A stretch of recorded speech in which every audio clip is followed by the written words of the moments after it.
This episode of Going In Raw is sponsored by the new DraftKings Pick6 app. Do you think that a particular quarterback is going to throw for more than 300 yards? Or that a wide receiver is going to score a touchdown? Then check out DraftKings Pick6, the newest way to compete against others and play fantasy football to win cash with DraftKings. With the DraftKings Pick6 app, just pick a player and choose if they'll have more or less of a stat, like yards, touchdowns, catches, and more. Get your picks correct and you'll win cash. So download the new DraftKings Pick6 app now and use code RAW. That's code RAW for new customers to play $5 and get $50 in Pick6 credits guaranteed. Plus 1 month of NFL Plus Premium on us. Offer expires 9/19. Only on DraftKings Pick6. The crown is yours. Gambling problem? Call 1-800-GAMBLER. Help is available for problem gambling. Call 888-789-7777 or visit ccpg.org in Connecticut. Must be 18 plus. Age and eligibility restrictions vary by jurisdiction. Pick6 not available everywhere, including New York and Ontario. Void where prohibited. See terms at pick6.draftkings.com/promos. One per new customer. Reward issued as $50 in non-withdrawable Pick6 credits that expire in 6 months. NFL Plus Premium offer available only to new and former NFL Plus subscribers. Additional NFL Plus Premium terms at nfl.com/terms.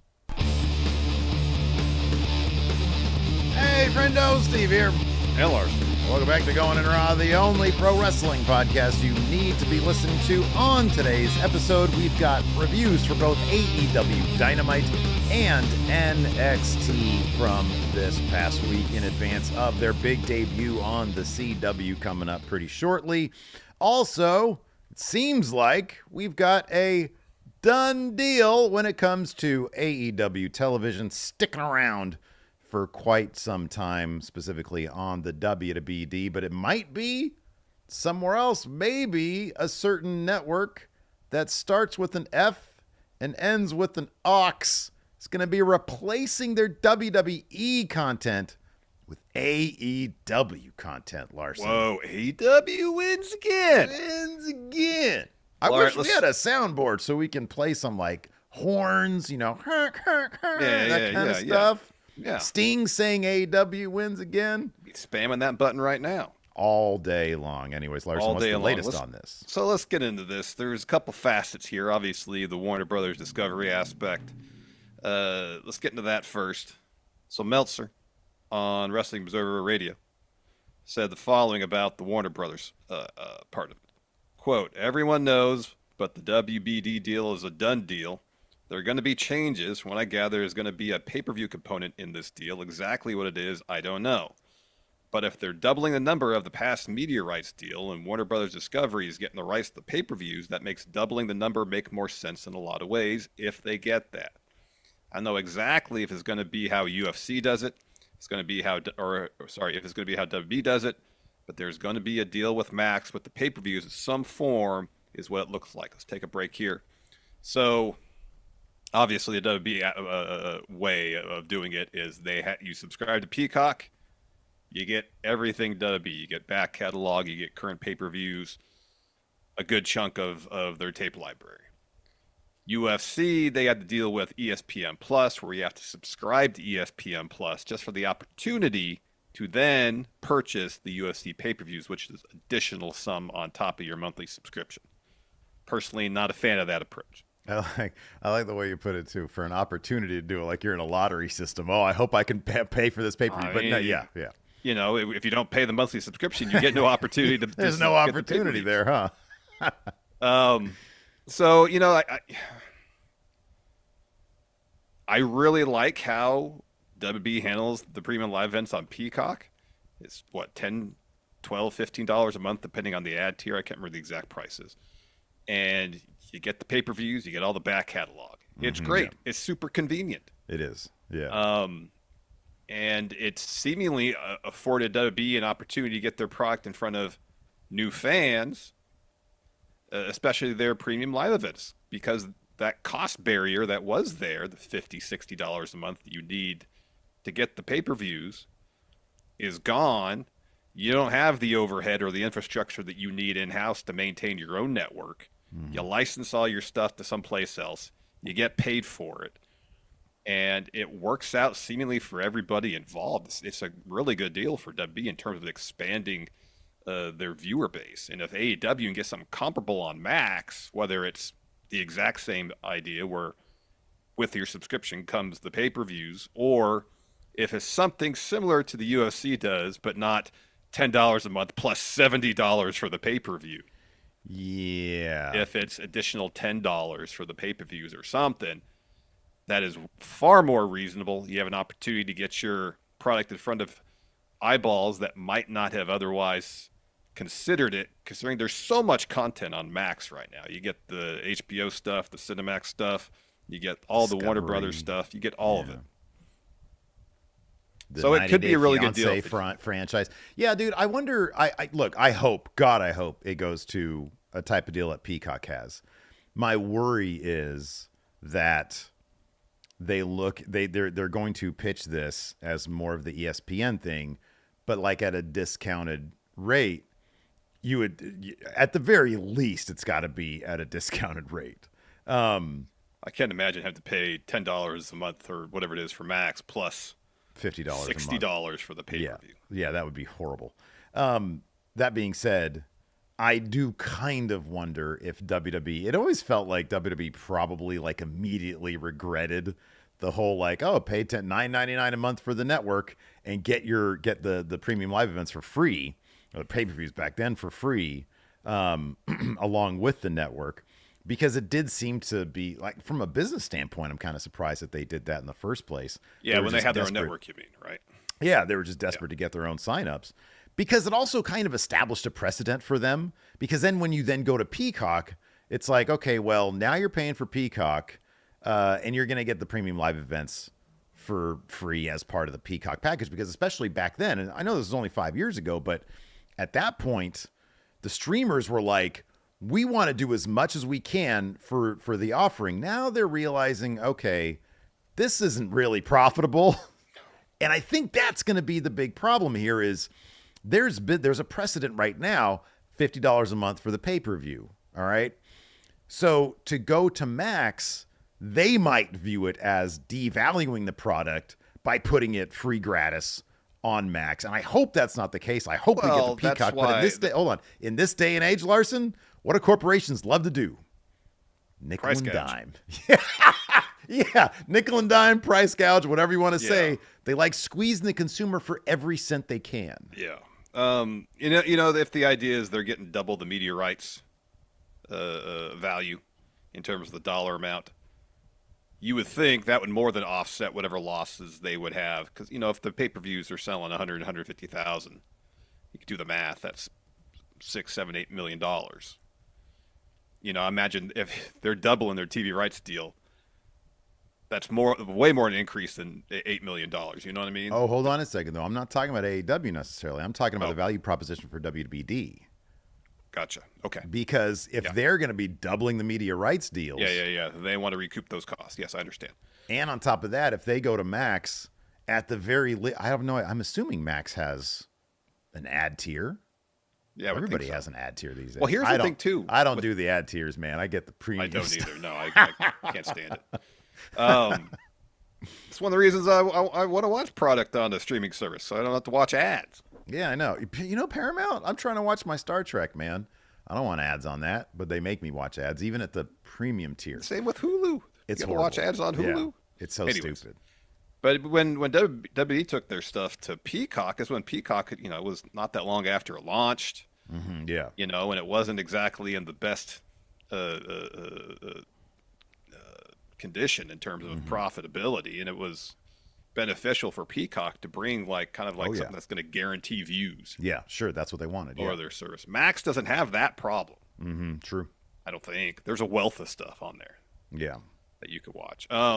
So you know, it's completely different situations. I misunderstood that you meant as far as from AEW's perspective. It makes sense if they were to make the deal, double the media rights, and then get the pay-per-views up on Max with no additional cost.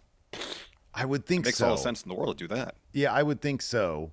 At the same time, again, being a guy who's coming from, you know, the NFL, from, you know, which now NFL has their games. If you want to watch, if you're a completion, if you're bizarrely an NFL completionist, like 7 different there are services and networks. Yeah. And so, you know, coming from that school of thought, if Tony Khan is also interested in squeezing all that money out of his fans, then if he gets some profit sharing from additional, payments for the pay-per-views, he's probably going to do it. So I don't know. Look, this is all speculation. Yeah. I'm incredibly happy that if the reports are to be believed, and I've seen this in several places, that it seems like the deal is done, means AEW is going to be paying wrestlers for a lot longer. They still remain, even though like the total overall viewership isn't the same as it was in 2019, which isn't to be expected. On any given Wednesday, it's usually in the top 5, sometimes in the top 3, or the top rated entertainment programs on Wednesday nights. Yep.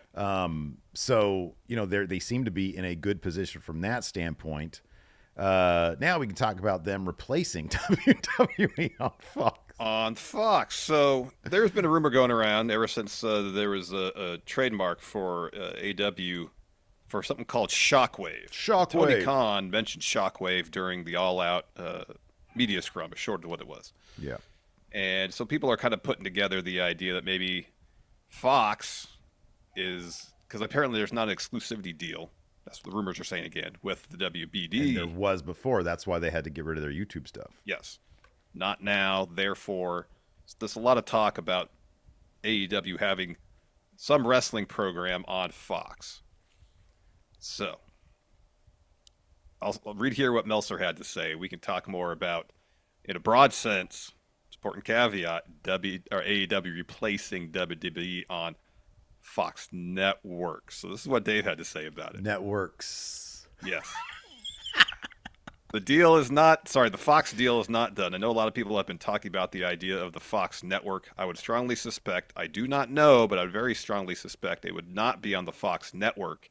Probably be on another station, whether it's FS1, whether it's a different station, whether it's a streaming component, I don't know. I don't believe it's a done deal either. I think it's something that they're working on. Although as far as the Shockwave thing, they did trademark the name Shockwave. So they have to be pretty darn close to a deal to actually go the length of trademarking the name.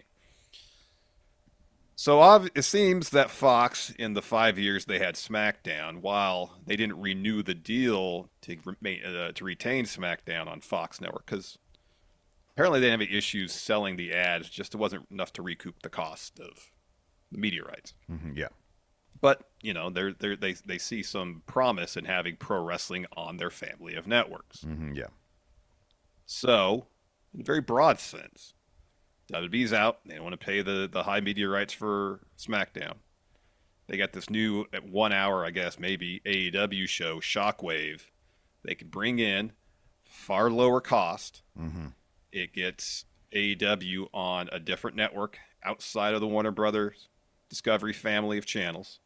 Potentially new eyeballs in front of their product. Again, this is all very dependent on quality of the show, the time slot, the day. It'll probably be Sunday at 1 a.m. I don't know. But, if Fox sees value in having pro wrestling on one of their networks, and AEW is open to having a show or creating a show to be that show on the Fox family of networks, in a broad sense, yeah, AEW is replacing the pro wrestling component of WWE for Fox as a company.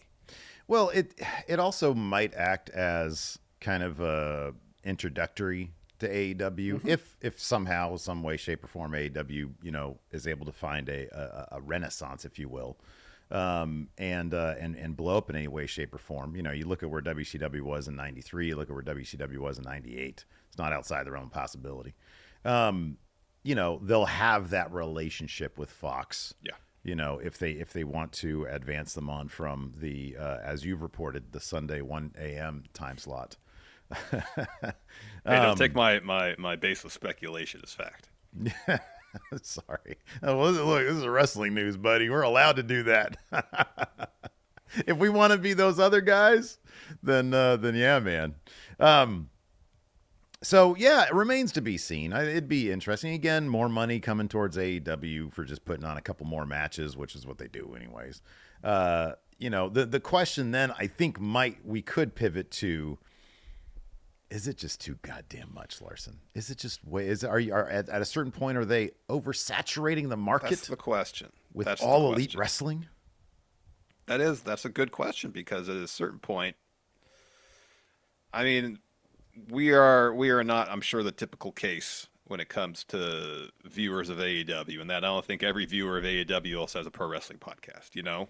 True, that is Um, true. Although these days it's kind of feels like it, huh? it does at times. So, we are unique examples of people who take in AEW programming. We don't watch it all because we just don't have the time to do it, Yeah, right. Um, and I don't know how many people who would describe themselves as AEW fans are completionists in that they watch every Dynamite, every Collision, every Rampage, every Battle of the Belts, and every pay-per-view. Well, let me ask this really quick, just off the top of your head. Sure. Rampage's weekly total viewership is probably a couple 100,000. Yeah, probably. I think last week, but it was like on a wonky time or whatever it was. It was on right after Collision last week. Yeah, that's right. Was a bit of an outlier, but I think generally it was against speaking, football. It was against the Eagles and the Packers. Whatever, like, the end result of the total viewership of Rampage, I would think that's probably the AEW viewer that just consumes a ton of AEW product. They watch that instead of SmackDown. I don't know if the time's lying or not, but they watch that. They might not be interested in what WWE's got going on because they like the AEW stuff, and that's maybe exclusive what they like. I would assume that's probably a couple 100,000, because when you look at the total overall viewership, you're looking at that one window of time. They're watching it live. It's not taking effect, people on DVRs or streaming or whatever. Yeah. So yeah, you got to figure there's a couple 100,000 of those out there. So I don't know, man. I hesitate to say, Tony Khan a couple months ago had mentioned that right now we've got I'm paraphrasing. Right now we've got 5 hours of television content, and he expressed, not necessarily desire, but the idea that he would not be opposed to a 6th hour of televised content, which this could be if they land the Fox deal, whether it's on FS1 or whatever other FX Fox or property they have. Yeah, FX, whatever. Somehow on broadcast Fox network. Yeah. Most likely at 1 a.m. Yeah, right. But like, here's the thing. Like, I don't even know the last time I watched Rampage. I keep up with what's going on Collision, because for the most part, like, some of that stuff, the more high profile, like, I'm looking, for example, at the All-In card this year, right? The first match on the main card was for the Trios Championships. Those, generally speaking, happen on Collision. Like, those stories are on Collision. Predominantly. Otherwise, this is Tony Storm, Mariah May happen on Dynamite. FTW stuff happened, I think, on Dynamite. Mm-hmm. Tag team titles happen on Dynamite. Mm-hmm. What is this? The Casino Gauntlet. Most of those people you've seen on Dynamite. MJF, Will Ospreay was on Dynamite. Mercedes Moné was on Dynamite. Jack Perry was on Dynamite. Darby Allin's on Dynamite. So their core programming, where you get the stories that you need to get, generally speaking, that's on Dynamite. Yep. If you enjoy AEW, you don't want to keep up, you don't want to be a completionist, I don't have time for 6 hours of programming, you can watch 2 hours on Wednesdays, more or less keep up with what's going to happen in a major way for their major titles and what's going on pay-per-view. Yep. If you want more, then you have more to watch. And seemingly there are a couple 100,000 people who are totally down to do that. So for them, they're eating good. And they might even want more, Larson. Yeah, they could. The AEW heads, they're eating good. 1 a.m, Sunday nights. Oh, dude, get the popcorn out. Get some kettle corn, maybe. I know you like the kettle corn, Larson. I love the kettle corn. I can't really eat it anymore, but I love it. It gets in the teeth because we're old now. Kettle corn's not as bad as getting in the teeth as standard popcorn. Yeah, that's true. Yeah. I don't know why that is. It just dissolves because it's got whatever. Anyways, so yeah, I don't necessarily know there's a down, like, in terms of oversaturating. Nobody's saying you got to watch everything. Nobody's putting a gun to your head. You got to watch everything. I mean, even Tony Khan is more or less subtly saying you don't have to watch anything, because predominantly the stuff that matters most to the stories they're telling happens on Dynamite. Right, exactly. And we've just all come to accept that. It's like, hey, if you want the matches for the sake of matches, which, people do, you can go watch all the other stuff. Now, here's an idea. Some people are bringing this up in chat, and given the name Shockwave, which, of course, is the aftermath of say an explosion, Dynamite, or a Collision, could Shockwave be something along the lines of like a weekly recap show? Could be. Yeah, it could on be. Fox Sports 1. Yeah. Literally an introductory piece of programming to get people into AEW on a different network. And they're like, oh, we like what we see here. We'll go watch Dynamite or Collision or Rampage. You know what they could do? They could do like the way the WWF used to do it, which is like basically a studio show that throws to, oh, this happened earlier. You know, you get like, I don't know, Renee and RJ City or Matt Menard or whatever in a little studio. Yeah. And they just throw, or maybe Tony Khan at a control center. That'd be sick. He'll pay for ads on his own show. Dude, I would be up at 1 a.m. watching Tony Khan in the control center, manning it himself. It's just a green screen. It's just a green screen with like some AI-generated silly stuff back there. And he's like, okay. And he's got the coffee cup with him, the Starbucks coffee cup with him. Looks tired as all get out. And I don't know how the Jags are doing this year, what they're projected to do this year, but maybe that'll dictate what his disposition is. Could be. It's only one game into the season, so who knows? Do they win or lose it? I don't know. I think they lost. Okay. Well, he's in a bad mood. He's in the control center. Here, Will Ospreay. This will get you better. This will make you happier. Maybe some of the Shockwave is going to be everything that every Will Ospreay match. That could be. One thing that'd be interesting that if they brought on to like a recap show is some of the social media promos they have up on Twitter and stuff, which are often very good. Yeah, those are good. And put that on there for the recap show because a lot of those are done right after the matches. Yeah, right. Yeah, you do a highlight package of tag team gauntlet, casino gauntlet match this week.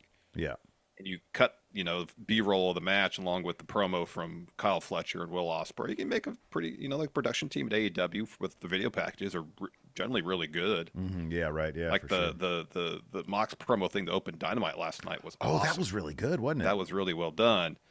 Stuff like that I think would be great. Yeah, I agree. Speaking of Dynamite, we'll dive into that in just a second. Larson, we got pay some bills. Let's do it. Let's take a break here to get a word from our sponsor, DraftKings Pick6, Steve. Yes. I'm a huge sports nerd. True. And I play a bunch of fantasy football, which means I really pay attention to matchups. I'll look at the schedule and think, you know what? I'm thinking this quarterback on this team is going to throw for a bunch of yards against this other team or a certain wide receiver. I look at the matchup. I think good chance they score a touchdown this week. Well, Larson, then you should be checking out DraftKings Pick6, the newest way to compete against others and play fantasy football to win cash with DraftKings. See, with the DraftKings Pick6 app, all you got to do is pick a player and choose if they'll have more or less of a stat like yards, touchdowns, catches, and more. Get your picks right, and you win cash. If you get them right again, you win cash again. Cash, you say. I like it. So download the new DraftKings Pick6 app now and use code RAW. That's code RAW for new customers to play $5 and get $50 in Pick6 credits guaranteed. Plus, 1 month of NFL Plus Premium on us. Offer expires 9/19 only on DraftKings Pick6. The crown is yours. Gambling problem? Call 1-800-GAMBLER. Help is available for problem gambling. Call 888-789-7777 or visit ccpg.org in Connecticut. Must be 18 plus. Age and eligibility restrictions vary by jurisdiction. Pick6 not available everywhere, including New York and Ontario. Void where prohibited. See terms at pick6.draftkings.com/promos. One per new customer. Reward issued as $50 in non-withdrawable Pick6 credits that expire in 6 months. NFL Plus Premium offer available only to new and former NFL Plus subscribers. Additional NFL Plus Premium terms at nfl.com/terms. All right, before we get into Dynamite, got a favor to ask the friendos out there. Engagement. Oh, yeah, the engagement talk. You're going to have the old engagement talk. Engagement is good. Engagement wins again. YouTube's got this thing called the algorithm. Algorithm always wins. Said this many times, and I'll say it again. I'm not a smart man. Nope. I don't know how algorithm works. Nope. It's confusing to me, Pretty but dumb. It's my belief that engagement is beneficial for the future of going in Raw and our videos. Pivotal. As it relates to the algorithm. So engagement means, in this case, comments. Engagement. Leave your comments. Hit that like button. Engage. Interact with this video. Interact with it. And then the sky's the limit for the growth of going in Raw. Oh, man. 20, 30, 40, 50. Just keeps on going up. Those numbers just keep on rising. Yeah. I don't even know what those numbers are meant to represent, but it just keeps 100, 200, 300. What does it mean? I don't know. But if you leave comments, we'll find out together. Also, we've got the Friendo Club set up. It's like a fan club. Steven Larson. What was that? There's a noise. Oh, here it is. My drive disconnected and reconnected. It's trying to engage with this video. Drive, all you got to do is leave comments. Thanks, Drive. Anyways, yeah, we got bonus episodes. Access to our Big Blue Predictions Challenge, another one coming up soon. And we also got access to the question threads for our recap episodes. We're going to answer some of those questions a little bit later in the show. You can go to patreon.com/Steven Larson. Click on the Friendo Club setup there. It's $5 a month. Or you can click join right here at youtube.com/Steven Larson. Get a membership. And it's only $5 a month. Like I said, you get access to all the bonus episodes, question threads, and access to the Big Blue Predictions Challenge. Yeah, there you go. Yeah. Anyways, let's talk about... Oh, my gosh. Heather here says, let's get the numbers up. A lot of wrestling channels, including Wrestle Talk, are in jeopardy right now? Heather, is this breaking news? Why are they in jeopardy? Because Pete left? Ooh. I would think that would turn their fortunes around. I'm joking. I love Pete, and I wish him well, man. I hope he does good in whatever job he thinks he's got. Whatever endeavor he does next.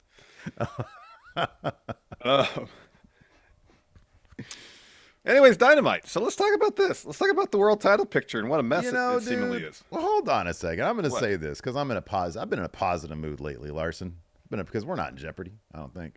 No more than we ever are. Yeah. Man, listen. I know over the past couple months, there's been various episodes of Dynamite where I've noticed on social media, people like, oh, this is the best one I've seen in a while. I will say this for Steve here.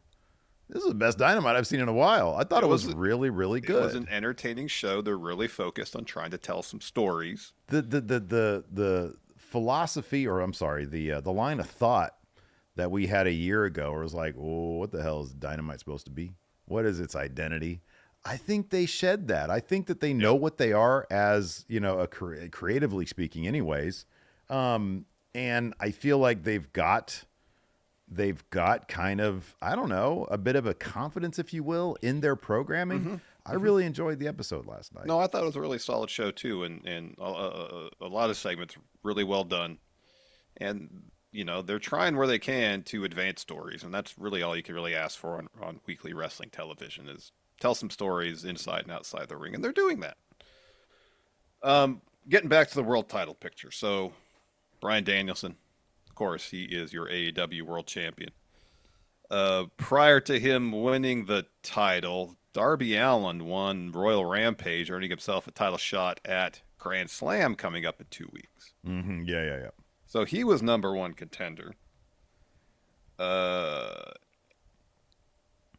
then we come to this week. Of course, Danielson kind of written off TV for a spell after the attack at the hands of Blackpool Combat Club after his match at All Out against Jack Perry, who, even though Darby Allin was number one contender, just said, I want to, he answered Danielson's open challenge for a match at All Out. Which in and of itself a bit convoluted. Entered this week. So, early on in the show, well, the through line of the first half of the show especially was, hey, Darby's here, Mox is looking for him. Mm-hmm, yeah.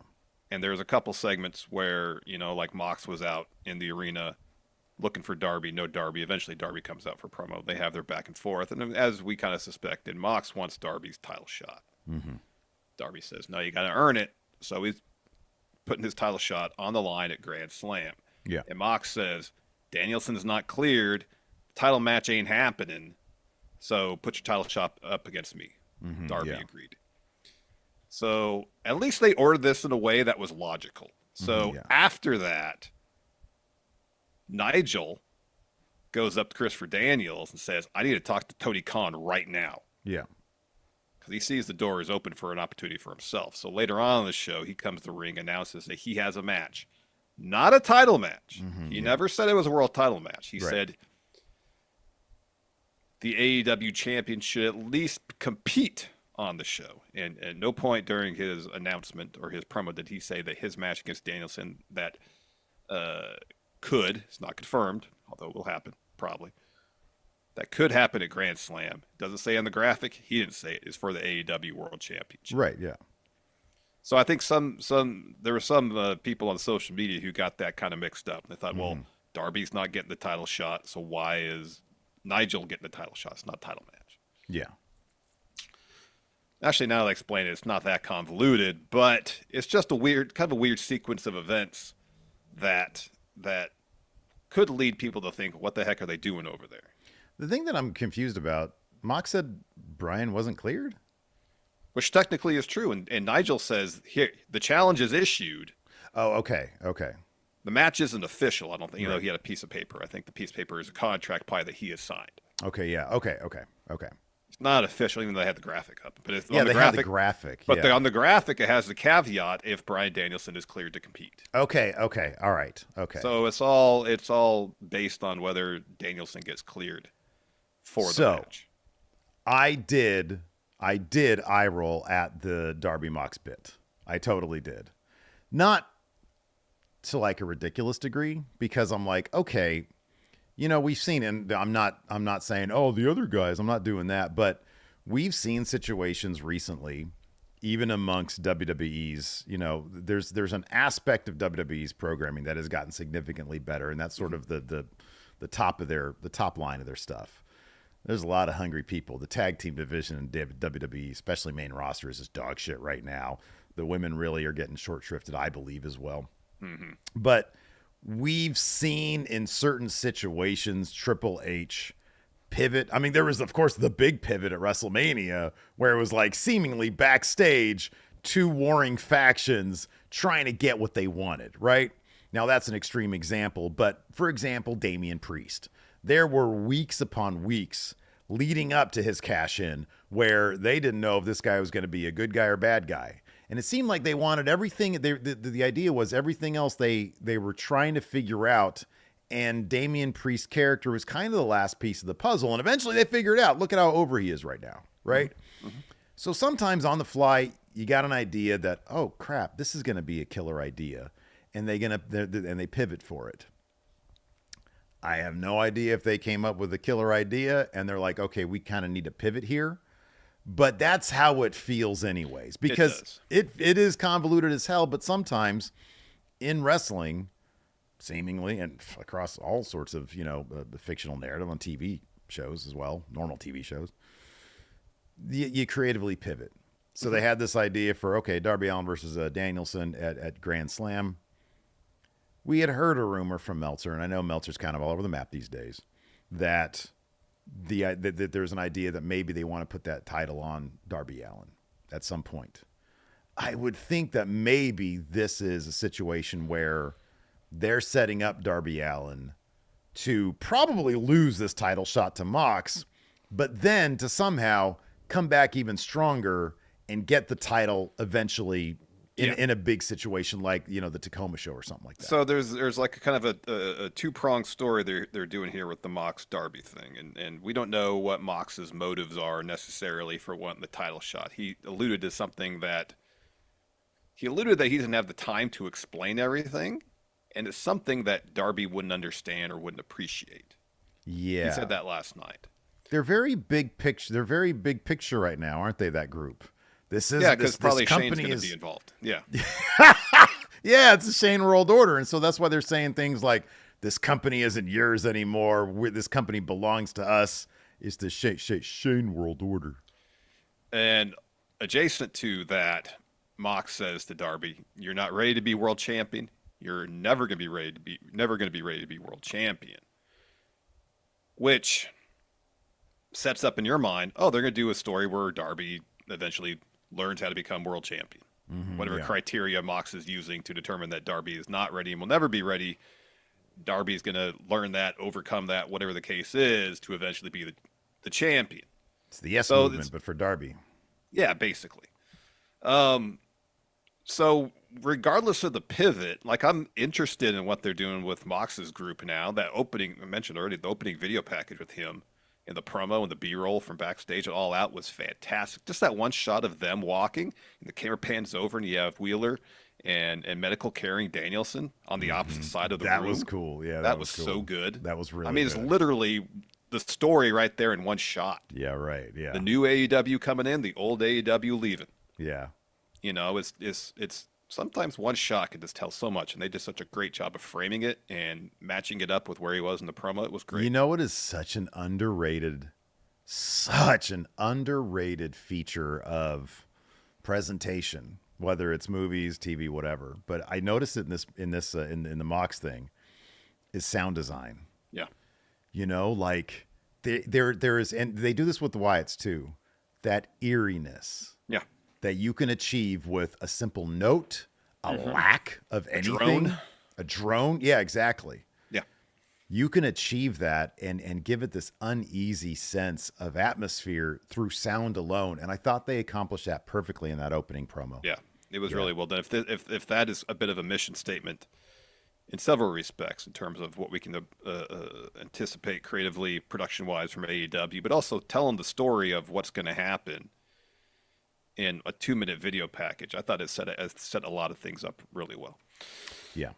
So eventually the match is booked. They're going to get Darby and Mox at Grand Slam. You got to expect Mox is going to win. Maybe Shane shows up, helps him win. We get the full breadth of what this faction is, who's in it, what their motives are, what their mission statement is. You know, in terms of building up the intrigue, I think they've done a pretty decent job of it. Both Mox, I thought Pac had a good promo preceding the showdown between Mox and Darby in terms of explaining himself. That aspect, even if it is a pivot, at least there's something intriguing happening. I'm like, okay, where is this going? Because I don't know for sure. It feels big. It feels like they were like, okay, we're going to do this. Wait a second. Wouldn't it be cooler if we did this? And then you just have to go through the awkward promo, like Cody's awkward promo where he looked like, I took my title shot away. But at least with Mox saying, you're not ready to be champion, you're never going to be. There's a story there for Darby built in immediately, as opposed to Cody saying, I'm giving my title shot to The Rock, and he just sulks away. Yeah. With some terrible idea they had for him had they not pivoted. Mm-hmm, right, yeah. Yeah. At least it seems like there's an idea, rather than just hot-shotting Darby up into the title to being champion, they're going to tell the story of him becoming champion, which is, I think, always the smarter route. By the time, what's going to happen first, Larson? Aliens arrive in 2027, or we find out what Cody's role at 40 was going to be by 2027? What is that, 3 years from now? He's not going to write the book. He's not going to write his book till he retires, so Aliens first. It's going to be a Gewurtz book. It's going to be Gewertz's next book. Maybe if it's Brian Gewurtz, and maybe we'll get that before Aliens that's arrive. What it's going to be. And but I don't know, because let's see. This is my guess. Well, here's the thing, Steve. They're going to wait till The Rock finishes his entire program at 41 and 42. Those exact words. Oh, sorry. Beat you to it. So we're going to have to wait Larson 2 interrupted years at least for that. Yeah. Then he's got to take time to write the book. What if it happens on the same day? He drops the book, Aliens arrive. There's too much for my brain to comprehend. The real Cody role at WrestleMania 40 revealed, but it's buried by aliens? Yeah. Wow. Yeah, man, I think he called it. But yeah, no, I mean, the last couple of weeks on this is sort of where I was not huge on Dynamite. I'll go with the negative first, because I really like the mock stuff. I agree, and I think they're going to pivot in a decent way.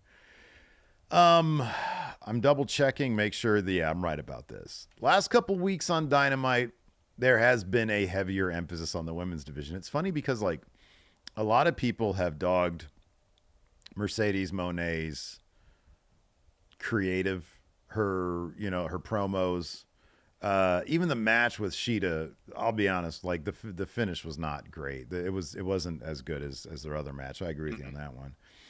But her presence in AEW did seem to reflect, or did seem to bring with it more of an emphasis, more women on the TV in AEW. This week, no Mercedes, no other women's segment beyond We had a Saraya Jamie Hayter video package, and we had a match with Mariah May. And there Queen was Amanada. a Willow and Chris Statlander recap from All Out. Okay, all right, yeah, Which isn't a ton, not a second match, not more stories being told, but meanwhile, we had.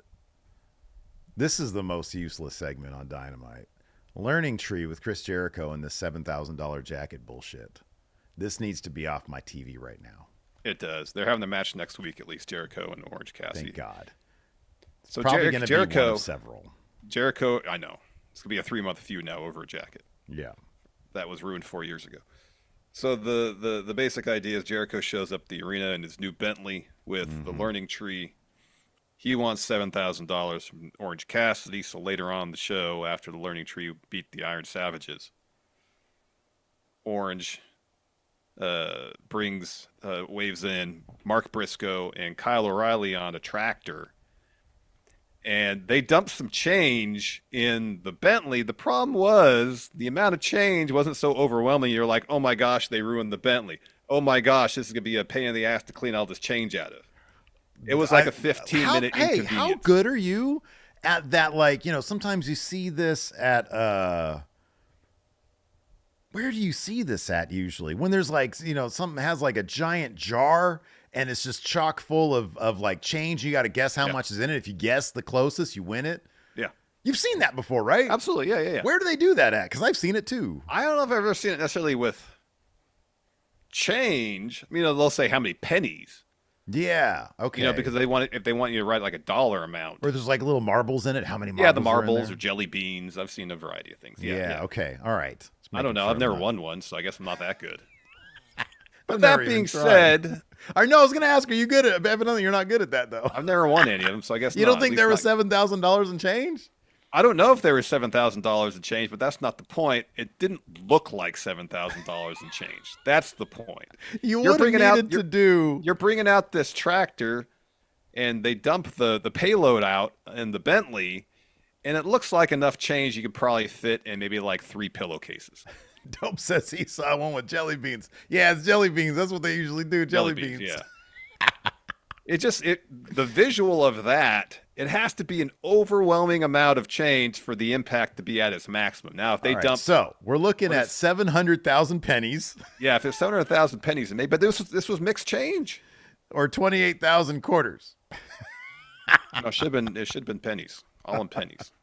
Yeah, but it was mixed change. Yeah. It was just a little bit of this and that, and the visual impact wasn't like, all right, we're going to fill the inside of this Bentley with pennies. They were going for the old concrete, filling up Vince's car with concrete. Yeah. Or the prank of putting a bunch of popcorn in someone's car. Yeah, right. And it was just like it was kind of underwhelming. It barely even like filled the seats. Yeah, I didn't need that on my TV, no. Bro. Do something more with Willow. Let's see what's next with Willow. Let's see, where's Britt?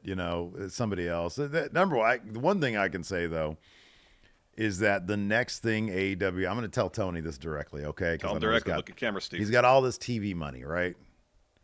And I know we brought her name up before, but I saw her in this match against Mariah May. The next thing AEW needs to do with the women's division is make Queen Amanada. Kind of how they're making, like, for example, Takeshita right now. I think he's going to beat Okada. You got to make Amanada. She is outstanding in every metric. Yep. Yep. Make her a star. That's what you got to do. But yeah, you got this Jericho Iron Savages. I like the Savages just fine, I guess. But like, it's such a collision match. It like a middle of collision match. Man. Don't you say it's a collision match? It's a rampage match. It's a glorified squash. Iron Savages don't get a whole lot of offense in, and it's all built for the segment backstage, which itself is underwhelming. Yeah, I know. Yeah, it's absolute silliness. Orange Cassidy should be doing better things. Jericho, there's a number. I don't like to. There are a number of acts in AEW that Tony Khan, he needs to make way for the new crop. He needs to make way for the Outrunners. He's got to make way for I don't know. He's got to finally pull the trigger on Private Party. To be honest with you. Yeah. You got the Top Flight guys. Why the hell were Private Party in that match that didn't happen and not in the Gauntlet match? Yeah, I don't know. They really should have been. They're out there just to get beat up by Blackpool Combat Club or whatever the faction's name's going to be. That was rough. That's not a good idea. The tag division, they got a lot of as we saw last night, they got talent in the tag division, but it's like, I don't know. They're not doing much to build any teams up. They're not going to beat the Young Bucks. But yeah, now that I've dogged all of Dynamite, I like Dynamite last night. There was a lot of other stuff that I liked about Dynamite. Yeah. I think it's like the A stuff. I like the A stuff that they got going on. Yeah. I mean, I thought the Christian had a promo laying out what he's going to do, and it's fine. The match, the Jack Perry versus Lio Rush was good. Hangman was on the show, and his character work is always great. Mm-hmm. Yeah. Okada had a quick bit. He was hilarious. Set up a match with Takeshita down the line. Yeah. They set up tension between Callis and Takeshita. They set up the one promising thing, and it's small, about the learning tree stuff is when Jericho dropped that promo before the stuff gets dumped in his car, is talking about friendship. And if people think that if you think someone's your friend, they're probably just using you. And Big Bill reacted to that. Oh, okay. Like, yeah. Really? The idea that Jericho's just using him. So maybe Brian Keith, leave the learning tree, destroy Chris Jericho in the process, write him off TV for a minimum of 6 months, if not a year. Wow. Yeah. Well, in perpetuity, let's say. Ideally, but I'm sure he still has a contract with remaining years on it. So I'm just trying to be reasonable in time off he'll take. Yeah. Ideally, in perpetuity, absolutely, but yeah, I don't think that's feasible given how much he's probably being paid. What did you think of Ricochet versus Sammy Guevara? I mean, Ricochet didn't seem blown up. He didn't. No, he didn't. Yeah, it was a good match. You know what's funny, and this is going to sound like a criticism, and this is kind of messed up. But when did we see the Ricochet Lio Rush match? 2017. 2017, I want to say. It ain't 2017 anymore. It's wild. Because, like, Lio Rush, God, he's such a good wrestler, but he ain't... Do you remember how, like, he moved in a way that seemed to defy physics back then? Yeah, and he doesn't seem like he's lost a step at all. It does, though. No, it does. Lio Rush doesn't seem like he's lost a step. No, he does. Oh, he does. All right. He's still great. Don't get me wrong. Yeah. Doesn't look like he defies physics anymore. Same with Ricochet. It's like they're still they're really good storytellers. Don't get me wrong. Yeah. And it's just, look, it's a natural thing. I'm not who I am, back in 2017. No. I'm just saying it's kind of interesting to see that. It's like Ricochet took so much time away from that scene, and now he's back, and he's just changed his game because he's kind of had to. He is. I mean, he's getting older. You got to protect your body more. You can't take the same risks. Yeah. There was that one spot where it seemed like when Sammy reversed, I don't know if Ricochet is going for a DVD or the Benadryl or what, where Ricochet really had to make sure his positioning and feet were in the right place. Mm-hmm. Like he was really deliberate about it. So when Sammy reversed it into the Destroyer, I think Sammy would end up where he needed to be, and he would end up where he needed to be. Mm-hmm. Yeah. And I don't remember him in previous matches taking his time and being so deliberate about things. It's not even a criticism. It's just like age happens and people change their game. And it's like they're still phenomenal wrestlers. It's just interesting to watch. It is. Sound like I'm criticizing people. No. Honestly, I'm not. Ricochet wrestling in WWE where things are just approached differently. Yeah. And now going to AEW where things are maybe approached a little differently. Yeah, right. Yeah. And getting back up to speed on working that approach like he did prior to going to WWE. It's just different approaches, and it could take some reacclimation. Totally. Yeah. I still think Lio Rush moves super fast. I feel bad. I'm going to the YouTube editor and cut that out. Why? Because I feel bad now. I love them. They're great wrestlers. They're such terrific wrestlers. They're still just great wrestlers. Dude, 2 weeks ago, I literally said Ricochet looked like he was blown up during his match. All right? You didn't say anything worse than that. Oh, man. All right. Let's go ahead and dive in before we get more trouble. So it kicked off with that Moxley promo we talked about. He's like, I hope nobody thinks I enjoyed that because I didn't. Talking about murdering Bryan Danielson. Nearly attempted murder. I did what I needs to be done, and nothing more than to have Bryan Danielson standing by my side. Quite frankly, Bryan, you don't have the stomach for this. Over 2 years ago, we made commitment to build something real. Something that will last for years and years that we could take pride in, not for money or recognition, because it was something worth doing. Mr. Patience, Mr. Empathy, the greatest man I ever known. Everywhere I look, I see egos out of control permeates AEW. I can't take it anymore. Our mentor, talking about William Regal, called Brian the perfect wrestler. Brian was always his favorite, but he saw himself in me, and I'm far from perfect. Our mentor told us, we are what we are. We can't pretend to be anything. I'm no villain, and I am no hero. Now I know exactly why God put me here. I'm the one true king of these lands. We tried your way, Brian. Diplomacy has failed today. I choose war. I choose the best in the world. Again, I don't really know what any of this really means specifically, but it sounds good and it's intriguing. Yeah. Obviously, he's tired of Bryan Danielson. A lot of people pointed back to when Danielson agreed to team with Eddie Kingston at Anarchy in the Arena. Yeah. I remember this at the time that Claudio, as soon as Danielson said yes to that, Claudio just left the ring. Yeah, right. Yeah. He was not happy about it. Yeah.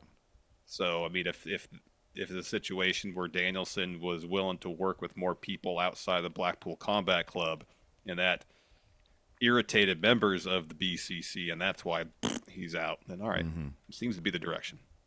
How Shane works into all that, not sure yet. Yeah. So then Darby arrives at the arena on the skateboard. He walks backstage, makes his way into the corridors of the arena. We get a Christian interview, and I can go through this verbatim. He just talks about thinking about cashing in at All Out, thinking better of it. He says the light bulb's finally gone off for Luchasaurus, and he knows who he needs to be now. And he says, let me see, he had this one line. He said, he says this to Danielson, if you thought being suffocated was bad, that's nothing compared to what I'll do to you when I take your title. In fact, I'll beat you so bad you'll wish your wife Bree was the one who had CTE. Yeesh. So she won't be able to comprehend what an embarrassment you were as champion. So now before I go, just remind you all that not only am I the face of TBS now and forever, I'm the reigning defending next AEW World Champion. What odds do you give Cage winning that world title? Not very good. Yeah. If he's facing Danielson, not great. If he's facing Mox, no chance in hell. Yeah. Facing Darby, if he cashes in opportunistically on Darby, maybe. Yeah, I just don't see him being the world champion. I don't. But then I didn't see him winning the match either. So what do I know? Nor did I. I wonder if it'd be a situation where it's like a prime situation for him. Luchasaurus helps him make it even a better situation. He still comes up short, and that's when Luchasaurus I've had enough of this dude. That could be. Yeah, I kind of feel like the contract's it's just gonna serve to get them into an actual feud finally after so long. I know. It should have happened. Not like they haven't had 10 other opportunities to do it. Yeah. After that, we had an interview backstage with Ospreay, Don Callis, Takeshita's there. So Renee gives the floor to Callis, and Callis makes the pitch to Ospreay about teaming up with Kyle Fletcher in the Casino Gauntlet match. He says, Will, you've never lost a Casino Gauntlet match you've been in, so team up with your friend here, and let's get those tag titles. And Will at first says, I've got a lot on my plate, and I appreciate you did me a favor a while ago, letting him leave the Don Callis family. And Callis happy you brought that up. When I made that favor to you, I promised you that you could leave. I was going to ask for a favor in return. I'm cashing in that favor right now. And Kyle says to him, I'm tired of coming so close but never be able to get it done. There's not a single person in this locker room that knows me better than you. He said, we've teamed in 4 different countries. There isn't a single person I'd rather win those AEW tag titles with. What does Mark Davis think about all this? What do you say? Maybe he meant cleared guy. Could be. I mean, I'm guessing his former tag partner in Aussie Open isn't actually in the locker room yet. I don't know if he's recovered from his injury. Yeah, that's a good point. Yeah, he was talking. But when he said that, I'm like, you were literally in a tag team that won championship belts all over the world. I think you're right, though. He meant this locker room. That particular locker room. So Will says, I can't say no to you. And this whole time, Takeshita's just getting more and more upset with Callis. Why can't I team with Fletcher and win tag team titles? You gotta keep your eye on the prize. You already got a thing with Okada.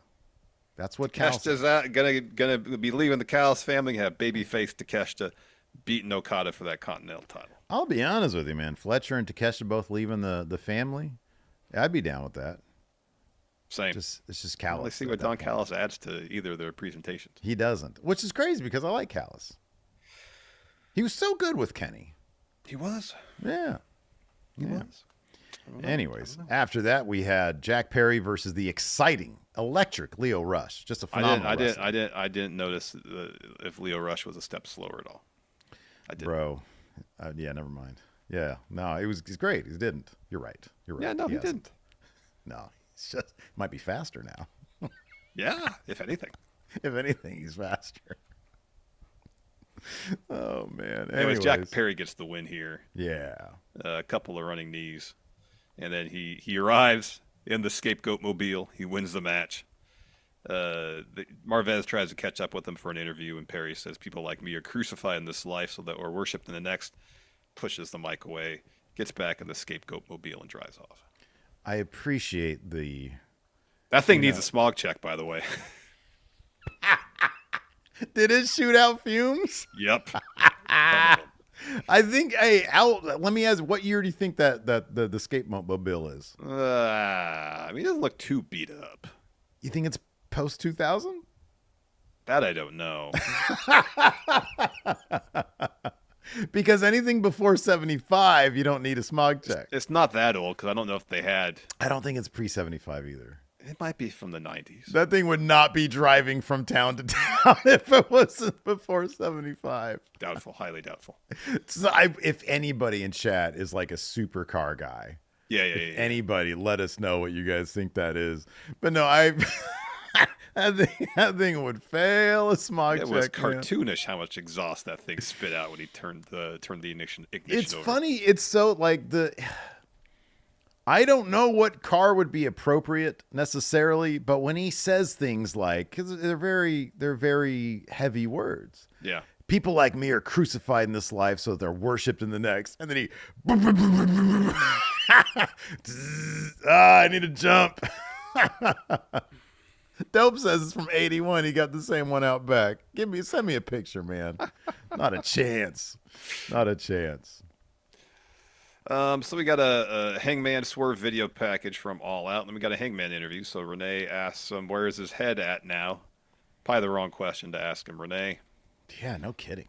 His head's not a good place. He said, if I had found 1,000 houses that Swerve called home, then I would have burned 1,000 houses to ash. If the cage at All Out couldn't have been raised, I would have spent an eternity in pain just to punish him for what he did to me and my family. I meant every word that I said to him. I meant every bruise I gave him, every piece of flesh I tore from his body, every drop of blood that I stole from him, I meant. And for the people who are there in person to witness it, I want you to make no mistake that I meant it. Now I speak to you, all of you. If you got in my way, stood between he and I, if you try to protect Swerve from me, then I'll find you and I will hurt you. So he leaves. Renee starts to, throw to the next segment. And then she screams, "What the hell?" Camera pans over. Hangman's pushed somebody over. So he's walking backstage, stopping in front of people. And they're all just like looking at him and judging him, essentially. Yeah, right. He walks up the Dark Order. Evil Uno says, "I don't even know who you are anymore, man." Oh, dude. Those fucking nerds, dude. I was hoping, praying. Buckshot right there, huh? Buckshot to all three in a line. Like Owens did with Theory and Waller. Yeah. He goes and he finds like out a railing of some sort, leaps over. No, just does a standing flip. Hold on a second. I'm trying to. That's like some 2K glitch shit. No, he just flips. People just do a flip. He just does it, but there's no momentum there with the flip. Doesn't matter. The power of his emotions. So Jeff Jarrett steps up to him and says, I've been in this business for 35 years or something. I've seen people take the same path as you, and it always ends up remorse, shame, and regret. Oh, jeez. You're going to regret the day you laid your hands on my wife, and you're going to find out the toughest, most ruthless son of a bitch you'll ever face in life is the man in the mirror. Woo. So then Hangman just starts beating the hell out of Jeff Jarrett. Screaming, yeah, Jeff Jarrett. Nobody asked you. Hey, Jeff Jarrett, guess what? The toughest, meanest, most ruthless person you're going to face in your life is Hangman Adam Page, not clone Jeff Jarrett. Hey, man, we're getting Jeff Jarrett on a story of consequence on TV. I love that. 2024, I'm happy. This is one of the shifts that I've seen in AEW that I appreciate. The Dark Order's backstage. They're featured. Historically, I guess they did some of their best work, right? Well, yeah. But like, there is less of the sort of like, let's let's pop the internet crowd, like the Best Friends, for example. Like, it was always that same shit where it's like they're doing the silly, ironic stuff that'll pop a couple people in the crowd, but it doesn't move any stories, and it's not urgent stuff, and it's not like give me the drama, give me the Jeff Jarrett as like, you know, the old vet with gravitas backstage, and he's still able to mix it up. Give me that instead. And then, you know, I don't need the Dark Order on, you know, doing goofy ass shit. I don't need the silly cheap laughs. I don't need that stuff. Yeah. You know, I like those guys, and I'm glad that, you know, they still get matches wherever it is they get matches. Are they still doing? They kind of took over BTE after the Young Bucks stopped doing it. Are they still even doing that? Dude, I don't even know. I don't know. I love their stuff with Brody back in the day. Oh, absolutely. It's fantastic. Absolutely fantastic. Yeah. John Silver and Alex Reynolds, they could put on some really good tag matches. They're a hell of a tag team, yeah.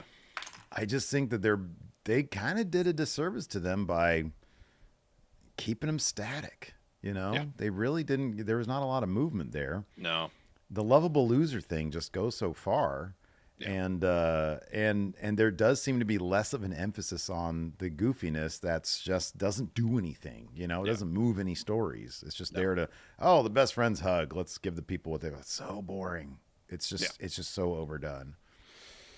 Then we're supposed to have Private Party and Commander and trios action against who knows. But Blackpool Combat Club come to the ring, lay them all out.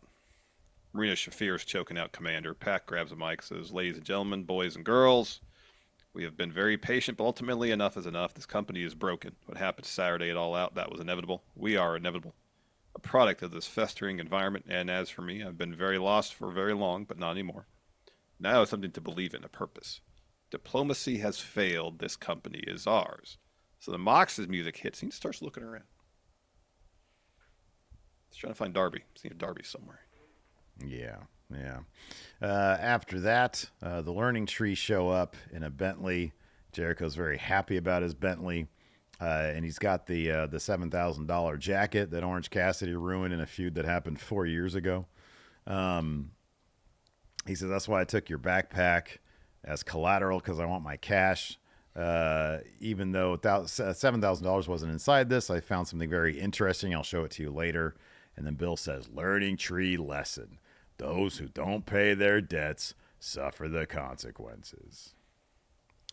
Then we had Ricochet versus Sammy Guevara. You know, I appreciate Sammy Guevara's new presentation. That jacket was cool. Yeah. You know, and I like that he doesn't talk. That's cool too. Yeah. So yeah. This is a fun match. Yeah, it was a they fun were up match. on the stage, and Sammy jumped off one of the tunnels. Mm-hmm. Ricochet gets the win after hitting Vertigo, and then Beast Mortos runs the ring into spears the hell out of Ricochet. Spear was crazy. Yeah, that was awesome. Rip him in half with a spear. And Sammy gets in the ring with the chair to make the save, helps up Ricochet. So maybe Sammy will be in a tag team with Dustin Rhodes in Ring of Honor, and we'll have Sammy and Ricochet as a tag team in AEW. Yeah, no. He can stay. I like the first part of what you said. It's fine, yeah. Yeah, you know, because he's a good guy now. That's all that needs to be. It's just, hey, Sammy's a good guy, and then you go back to Ring of Honor behind the paywall. That's good. Good. You know, it's good. How about this? Yeah. Sammy's there in Ring of Honor, so you got to relieve some of that tension. You bring Athena up finally to AEW. There we go. To Dynamite specifically. Yes.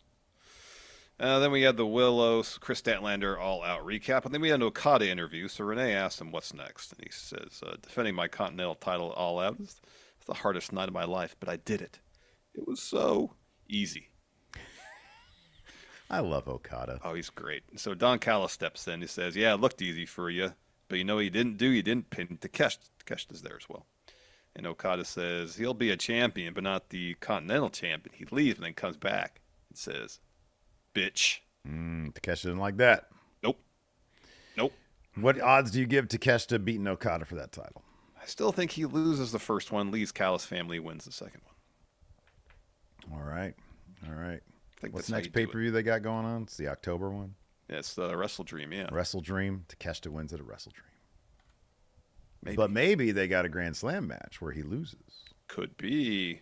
All right. After that, Darby Allin shows up. "Somebody's been looking for me. I'm right here."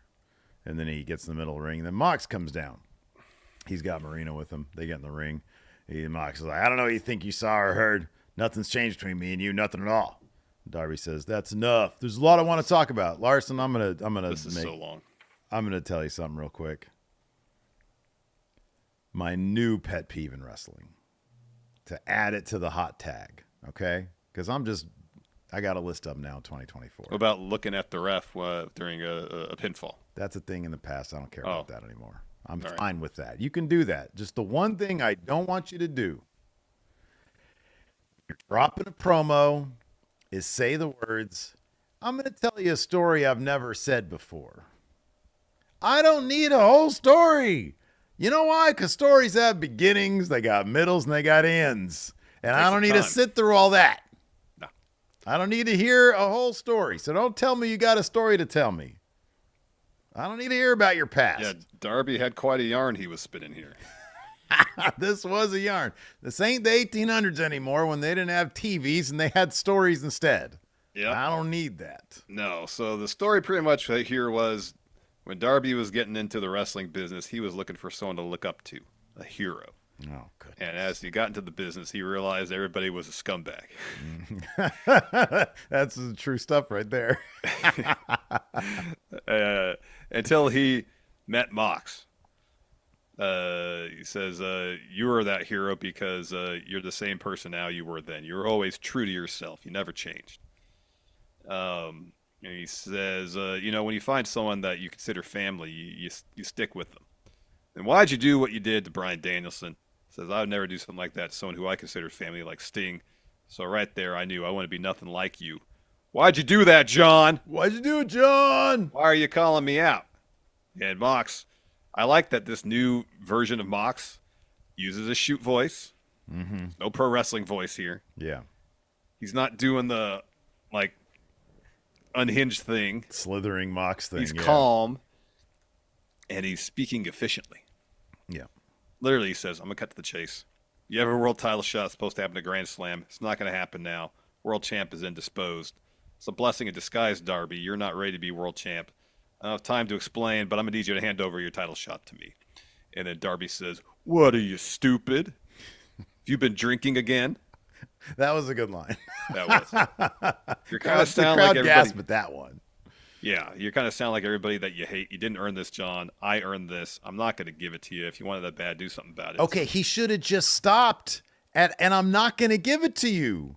Don't then offer. Don't say if you want it so bad, do something. No, don't. You got the title shot, Darby. That's Darby leaving the door open. Oh, bad idea. So Mox then challenges him to the match at Grand Slam for the title opportunity and says, once again, I'll teach you a lesson. Where exactly you stand on the food chain, far below me. You will never be AEW World Champion, Darby. I know that. I've always known that. I believe in you. I love you. I'm the one who's always had your back, and I don't like saying that to you. I don't have time to explain everything to you right now. Trust me when I tell you that you have no idea what's going on. The title shot is going to be mine. This time I'm going to teach you that lesson the hard way. So Darby just accepts the challenge. If I'm Sting and I'm sitting there at home watching Dynamite, which you know he does, got a big thing of kettle corn. He's got his sons with him. One still bizarrely wearing the Wolfpack Sting getup. Yeah. And he's choking on that kettle corn, being like, no, don't do that. And he's booking a flight to New York City that week. He is. You know, he's going to be there that Wednesday. He's like, son, call Atlantic Airlines. I don't think they're a thing anymore, Dad. I don't think they're a thing. Wait, what's the one? What was the one from back in the day? Well, there was what? TWA? Yeah, TWA, yeah. Then Continental's not one either. I forget what it was. What's that? Continental. It used to be Continental, Airlines. Called Continental. Continental. They got bought out. He's like, son, get on the phone with Continental. It's like, Dad, there hasn't been Continental Airlines in years. Okay, Dad, number one, we use Expedia these days. We don't get on the phone. Yeah, exactly.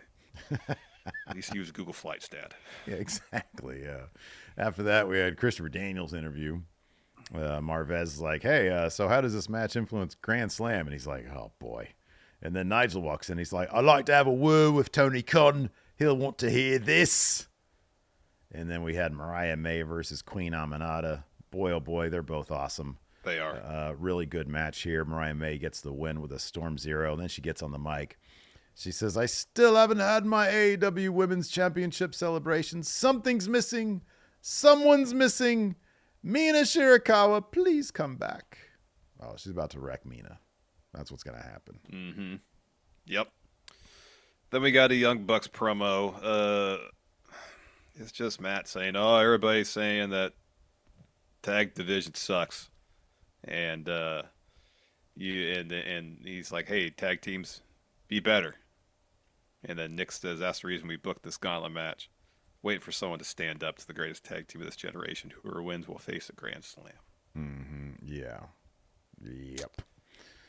Then we had a Saraya Jamie Hayter video package. That's still going on. Then we had the Learning Tree versus the Iron Savages. Let's see here. Brian Keith hits Jameson with Diamond Dust, tags in Jericho. Jericho does the thing where he stands on the opponent and flexes to get the win. Yeah. Then Jericho gets on the mic, says, Orange, I want my $7,000 back, but I keep feeling like you're not going to give it to me, so I'm just going to take your things. I looked through your backpack, and this is what I found, a picture of you with your former best friends. He says, Orange, this is your problem. You're still obsessed with friendship. Let me give you a lesson from the Learning Tree. There are no friends in pro wrestling, and if you think you have a friend, you're probably being used.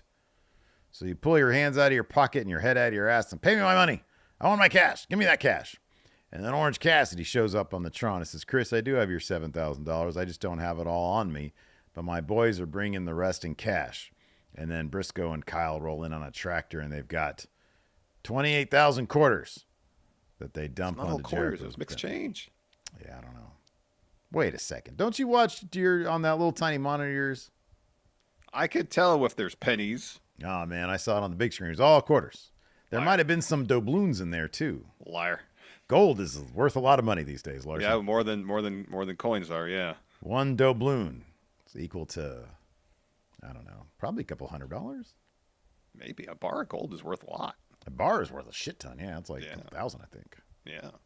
We find out these days what the value of gold is, Larson. I have no idea. That's one of those things, remember on the nightly news, they used to do their daily stock market report, and part of that was the value of gold and silver. Oh, my God. A 27.4-pound bar of gold is worth $959,000. That's a lot of money. That's a shit ton. It's a lot of money. So then we had a Nigel McGuinness promo. He came to the ring. He says, forgive the interruption, but there's something I need to get off my chest. With Darby putting his world title opportunity on the line against Mox at Grand Slam, it means there's not going to be a world title match, which, let's be honest, is great for the champ, who's probably strapped to an iron lung gasping for air like Justin Roberts when he was choked out with his own tie. Shout out to the Nexus right there. Yeah, but it's not so good for AEW because as a former world champion myself, I believe an event like Grand Slam should have the AEW champ at least compete. Which brings me to this. He takes what I would presume is contract out of his back pocket. How many years I had to watch on the sidelines Bryan Danielson's career, an afterthought to his success that should have been mine. Because Bryan Danielson is afraid of me. He is afraid of the one match everybody wants to see, but Tony Khan isn't afraid. Tony Khan knows a money match when he sees one. So a Grand Slam will be Bryan Danielson against Nigel McGuinness, and I guarantee you that at Arthur Ashe Stadium, Oasis will play me to the ring, but will Bryan Danielson join me to the final countdown, or have we seen the final match of the American Coward? The ball is in your court, Brian. So, Oasis is going to be there? That'd be kind of crazy. Well, that's his entrance music is Oasis. Right, yeah. Maybe that'd be pretty awesome if... that would be unprecedented. Is it like an Oasis... Massive get for homage AEW. Act? Well, you know they got back together, right? No, I know. But they're not touring until next year. Tickets are horrible. Like, do you see all the kerfuffle about Ticketmaster? It's always a mess with that thing. Like, they got, like, normal tickets that are selling for some amount, and then, like, partway through the day, they jack them up, and they just call the same ticket a different name. Yeah, that's what they do, is the dynamic pricing. It's ridiculous. Is that what they... Of course they do. Of course they have. If they see there's demand for a ticket, guess what? They jack up the price. Let me ask you something. McDonald's about to drop this $5 meal, but they're like for a limited time only. That doesn't make me want to. That just pisses me off. Like, just have it normal. Just always have a $5 meal. I agree. Like, wholesale, that shit is probably 5 cents. I know. Good Lord, how much more Massive profit do you need? you're making off a meal that you're pitching to us is discounted. Dude, I would. Yeah, exactly. It just means you're price gouging. Exactly. That's the thing, Steve. That's what happens here. I know. Price gouge everything. Everything. Everything. Yeah. It's ridiculous. Just want to go to McDonald's and I have to spend $30 for 3 people to eat. It's ridiculous. It's horrible. You'd be able to feed 3 people for like $10. John Lawson Jr. says a healthy profit back then. John Lawson Jr. says it was definitely mixed change. Yeah, it was quarters and doubloons. Which seemingly doubloons would be worth a lot more than $7,000. Well, it depends how many of them.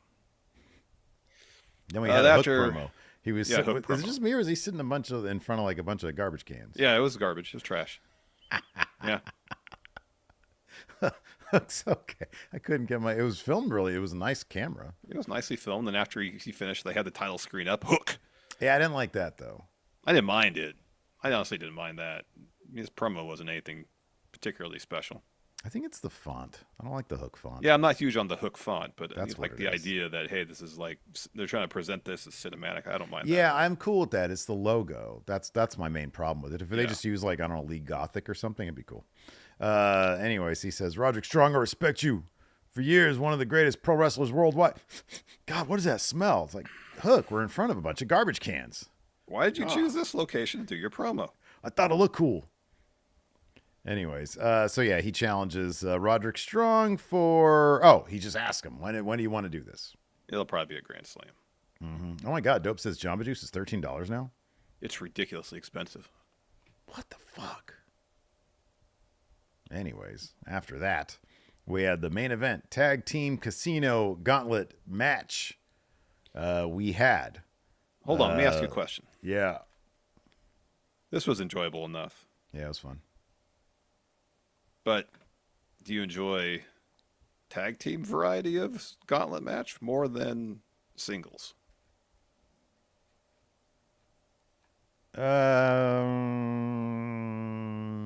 don't know. The tag team ends up just being kind of a clusterfuck. It is a little bit. Like a regular gauntlet is more fun because it's like, one guy in the tag team gets eliminated, the other guy's got to get eliminated, I think, right? Isn't that how they do it? In a battle royal, yeah. Yeah. Sometimes they do it that way. Sometimes they do it where both team members have to be. Yeah, I don't know, man. I like the singles gauntlets. It's more dramatic. These are a goof. This feels like a goof. Yeah, you know? It was fun. Outrunners got a huge pop when they showed up. Yeah, because they're great. Tag team of the year, easily. They are. You know, they are great. Yeah, they should have won this thing, to be honest with you. They didn't, though. Ospreay and Fletcher, who were in second with FTR, they end up winning it. Mm-hmm. They're not going to win the tag titles, though. Oh, I don't know about that. Fletcher's eating that pin. Tony Khan really likes him some Will Ospreay. He does. I understand that. Yeah, they need to phase out the Young Bucks. They're one of those. There's one of those acts. Make way for the new people. Make way for the Outrunners. I don't disagree. Yeah. Unless they're doing something vital and interesting creatively. Yeah, this ain't it. Just go the special attraction route. Yeah, right. Yeah, the Brock schedule. Yeah. Yeah, that'd be cool. Yeah. You know. Hey, it was a fun match, but the finish was pretty cool. So Dante Martin hits Fletcher with the Enziguri looking for a frog splash, and then Fletcher gets his knees up. So as Dante's selling that, Ospreay comes from behind and just blasts him with the hidden blade. Yeah, right. Fletcher covers him to get the win. So they'll take on the Young Bucks at Grand Slam, which will be a good match. It'll be a great match. But, yeah. Doesn't really seem like the Young Bucks, from a creative standpoint, are doing anything that vital right now. So. Oh, wow. Jared says Ricochet joins the Elite and costs them. All right. That's something. It's something for him to do. That's something for Ricochet to do. Yeah, I don't know. Would not be a bad idea. Yeah, I don't know. I don't know if the Elite is just turning into a vortex. You know? Like, Cappy Okada's kind of not really, like, he's, you know, he doesn't need to be with the Young Bucks whenever he's on TV. Yeah. Yeah, I don't disagree with that. Anyways. We could talk about NXT briefly. They're loading up their debut. Don't say that. You can't open with that. We already had a couple comments being like, oh, NXT, they barely even talk about it. Well, we're going to talk about it. Yeah, but don't be like, we can briefly. You got to say, oh, we're about to have a beefy NXT review. And then we're already an hour and 20 minutes into this podcast, no, it's okay. man. Listen, I know. Listen. You just say, oh, man, thank goodness now we get to talk about NXT. You know who's definitely lost a step when it comes to talking a lot? This guy. Nah, man, just like Leo Rush, you're better. faster. Leo Rush better. Quicker. This guy, no. Lost more than a step. Blown up. I'm already blown up, Steve. Anyways, they're really loading up the debut episode on the CW. You got you know what Trick somebody now. hold on, bro. You know what somebody said? I forgot about it. You know what somebody said in the comments the other day? I actually screenshotted this because I thought it was pretty funny. Somebody said, wait, let me see if I can find it here. Oh, here we go. Who was this? Broski158. Even when NXT has a great episode, it's just some half-assed review after Dynamite review. And I responded with a false premise because NXT really doesn't have great episodes. It's a joke. It's a joke. I enjoyed NXT this week. I thought it was fun. I thought they got some cool shit coming up, man. They do. I think this CW stuff, I think it's going to be, Let me ask you this. A new clean slate. We can do a full recap for the CW debut, yeah? Because that stuff's going to happen, and CM Punk's going to be on the show. There could be some monumental things going on. Oh, its own deal? Oh, Yeah. Punk's going to be on the show? Oh, thumbnail. Yeah, man. CM Punk wins again. Exactly. So loading up the show, Trick won the last man standing match against Pete Dunne. Fun bout. He's facing Ethan Page on October 1st. You got to assume he's going to win that match, you would think. You got Roxanne versus Julia. Julia had her first match against Chelsea Green. Mm-hmm. Just superstar aura. Oh, yeah, big time. With Julia. Mm-hmm. What else is going on? Oh, let's talk about this, dude. Let's talk Sure. about this. Elongate our conversation. Motor City Machine Guns. Motor City. Apparently heading to NXT. I've seen some pushback on this. People saying they should be on main roster. What are your thoughts? I mean, depending on what they want to do and what they're most comfortable with, if for their situation in life, if being based in Orlando is more beneficial, but they can make main roster money. It has nothing to do with them, man. Come on. WWE putting them on NXT. They're going to go where they're told to go. Yeah, I know, but I'm just, all I'll say is hopefully if they're going to NXT, hopefully they're making main roster money. Oh, I'm sure they are. Put it that way.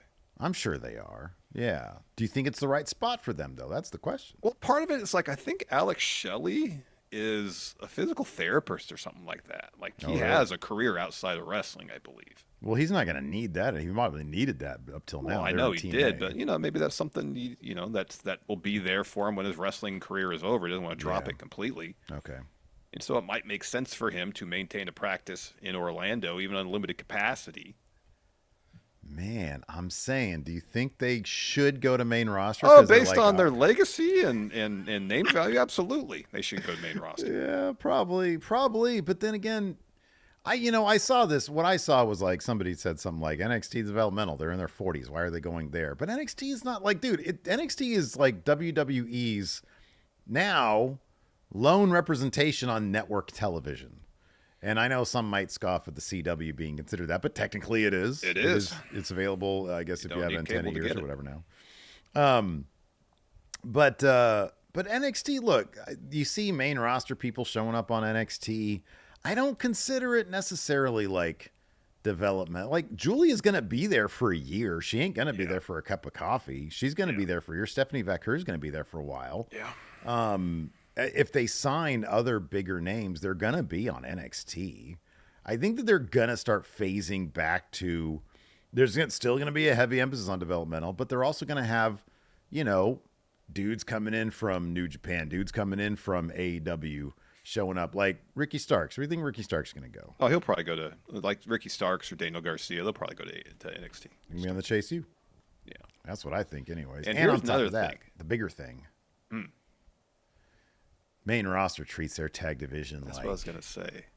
dog shit. That's what I was going to say. Dog shit. If they're about the work, about putting on good matches and being involved in stuff that's interesting, yeah, I'd rather be in NXT than main roster from a tag team at this point. Mm-hmm. Yeah. Yep. Yeah. So apparently, oh my gosh! Wait a second. Heather says there's some of us losers won't have access to NXT after the CW switch. She says I watch TV completely streaming, and Nashville doesn't have a look. That's impossible. Nashville's got to have a CW affiliate. That'd be nuts. That would be kind of crazy. Isn't there like a CW app? Isn't that what NWA is on? CW app that a lot of those channel apps though you need to sign in with your cable provider to get access to them. CWNashville.tv. WNAB Nashville provides local weather, CW original shows, and entertainment programs for Nashville. So just an antenna should be good to go. Should be good to go. You just got to go buy something and you can watch it. Yeah, exactly. The Bloodline, without the Tribal Chief, made an appearance on NXT, interrupting the Street Profits Nathan Frazier Axiom tag title match. Mm-hmm. Yeah, they just wrecked everybody. That's pretty much it. Was this just like a way to wonk that match? Yeah, I think so. Right, and to build heat for the Street Profits' involvement in the Bloodline feud. And it was supposed to be Frazier and Axiom against Rascals. Yeah, the Rascals, and then Wesley took credit. For the reason they couldn't make it. But you'd assume that Wesley wouldn't interfered and cost them that match anyway. So. And he took credit for them being out of this anyways. But that probably would have been the case, huh? Yeah. Yeah. We had a really good Heritage Cup match between Javon Evans and Charlie Dempsey. Javon Evans is so good. Oh, he's so good. He is so good. So good. He's super fast. You know who he reminds me of? A young Leo Rush. I gotta stop. I'm just getting myself in trouble, man. I got to open my text messages right now. Oh my gosh. Tavion Heights returns from excursion to help Charlie Dempsey retain. Yeah, man. Boy. Hell of a show for him, at least in the clips that I saw from his time in Noah. Yeah. And he might be the guy to take that thing off of Charlie Dempsey. Oh, Tavion Heights he's got a lot going on for him. He does. He's got the best belly-to-belly suplex in the business right now. He might turn on Charlie Dempsey. It's entirely possible. As mentioned, Julia had a match against Chelsea Green, won that as expected. Fun match. I would suspect that Julia's probably beaten Roxanne for that title. Mm-hmm. Yeah. Jordan Grace had an open challenge for the Knockouts Championship, which was interrupted by Wendy Chu and Rosemary. So I think they set up something. Yeah, it's going to be Wendy Chu versus Jordan Grace. I don't remember if it's on TNA or if it's in NXT, though. I don't remember. Oh, I forget. I don't remember. Yeah, I loved seeing Rosemary be so deep into NXT. I think that's really cool. It is. I'm really looking forward to the CW thing, man, because I really hope they give a fresh presentation thing. I look at because it's just, and I know this is a me thing. I get it. It's not a universal thing. But I look at the presentation, and it's like white as your palette, like the background of your palette. It's just so bland. I know. It's so bland. I know. You know, give me some fuchsias, give me some teals.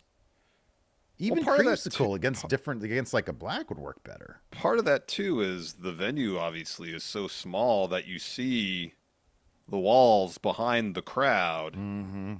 And it just makes the place, it's too intimate of a venue for a nationally televised wrestling promotion. It just feels like it makes everything feel small. Yeah, it does.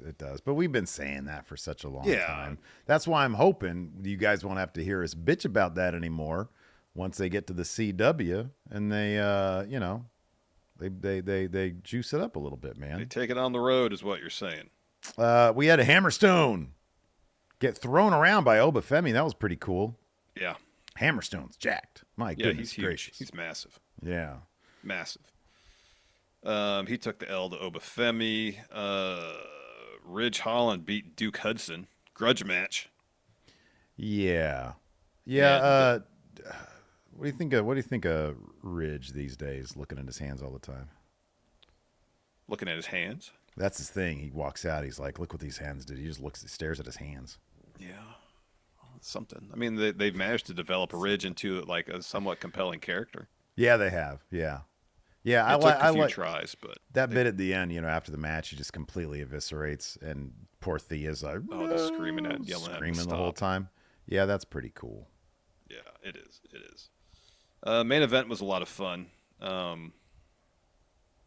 The finish saw they end up brawling up to that platform they have ringside in the ringside area, and then Pete Dunne hits a leg sweep, sends both of them off there through tables below, yet tricks the one that gets to his feet first. I guess maybe he sees Ethan Page out there, As he's kind of getting up, he backdrops Ethan Page through the announce table, gets to his feet before the ref counts to 10. Whereas Pete Dunne does not. Trick wins. He's facing Ethan Page. Probably winning that title on October 1st. Yeah. Trick Williams figured it out. Jordan Grace versus Sol Ruca. That was a fun match. Boy, that was a fun match. It lasted, yeah. That was a fun match. Yeah. That backstage bit in Ava's office where Julia's there with Roxanne. Funaki.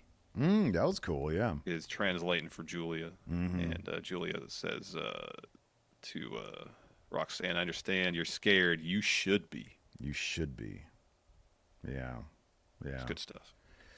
And that's our beefy, in-depth NXT review. Hey, we're gonna do a full one next week, though. When is it next? When is it? No, next week? It's October 1st, so it's 3 weeks, pretty much. Yeah, this is too much wrestling. The schedule's all out of whack. I don't know what's happening what week. It is. You know, how did we not talk about Lexus King getting his beard trimmed and then Oro Mensah? Oh my God, that should have been. That's right. Laying him out. Dude, what the fuck was Lexus King doing? Well, he looks crazy. That is wild. That is wild. Like, he looks like, I don't know what, like a vector image. Yeah. You know, you go into Illustrator, and you have all sorts of gradients going on.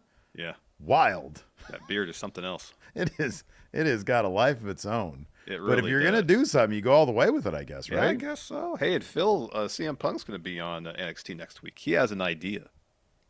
Yeah, he's probably looking at the presentation, but like, this place needs a little bit of the old CM Punk magic design-wise.